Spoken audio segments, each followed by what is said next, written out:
আসসালামু আলাইকুম। রমজান মাসে আমাদের মুসলিম ভাই বোনদের জন্য খুবই উপকারী একটা অ্যাপস। এই অ্যাপসে আপনি আপনার জেলা অনুযায়ী সাহারির শেষ সময়, ইফতারির সময় একদম সঠিক সময়গুলো দেখতে পারবেন। শুধু এইটুকু না, আপনার জেলা অনুযায়ী 5 ওয়াক্ত নামাজের সঠিক সময়সূচি এবং কি কুরআন মাজিদের 114টা সূরা অডিও ফাইল সহ আরো কিছু প্রয়োজনীয় দোয়া। তো চলুন পরিচয় হই সেই অ্যাপসের সঙ্গে, কিভাবে ইনস্টল করব এবং নিজের জেলা অনুযায়ী সেট আপ করবো।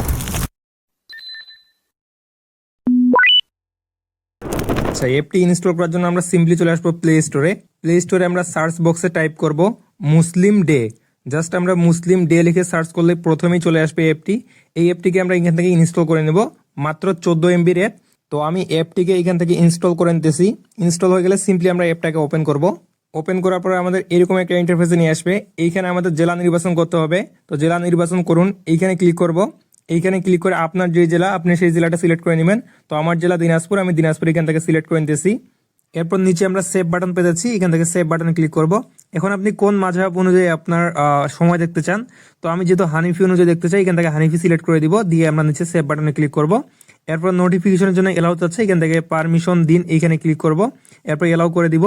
তো আমাদের কাজ শেষ। এখন আমরা মেইন অ্যাপস এর মধ্যে চলে আসি। এইখানে আমাদের নিজ জেলা অনুযায়ী সবকিছু একদম বিস্তারিত দেখতে পাচ্ছি। রমাদান মাস এবং আজকে রবিবার মার্চের 2 তারিখ, ফাল্গুন মাসের 17 তারিখ এবং সূর্যোদয় সূর্যাস্ত এবং এইখানে 5 ওয়াক্ত সালাতের সময়সূচি এবং কোন ওয়াক্ত কখন শেষ হবে এটারও এখানে সময় চলতেছে। আচ্ছা, আমরা যদি একটু নিচে স্ক্রল ডাউন করে চলে আসি, এইখানে আমরা সাহারি এবং ইফতারি সময় দেখতে পাচ্ছি এবং কি এখানে ইফতারের বাকি কতক্ষণ এই সময়টা কিন্তু এখানে দেখাচ্ছে। এবং এইখানে আমরা সালাতের নিষিদ্ধ সময়গুলো দেখতে পাচ্ছি, কোন কোন সময় সালাত আদায় করা যাবে না। আচ্ছা, নিচে আমরা যদি ক্যালেন্ডার অপশনে ক্লিক করি, এইখানেও কিন্তু আমরা সবকিছু দেখতে পাচ্ছি। এইখানেও কিন্তু দেওয়া আছে সবকিছু।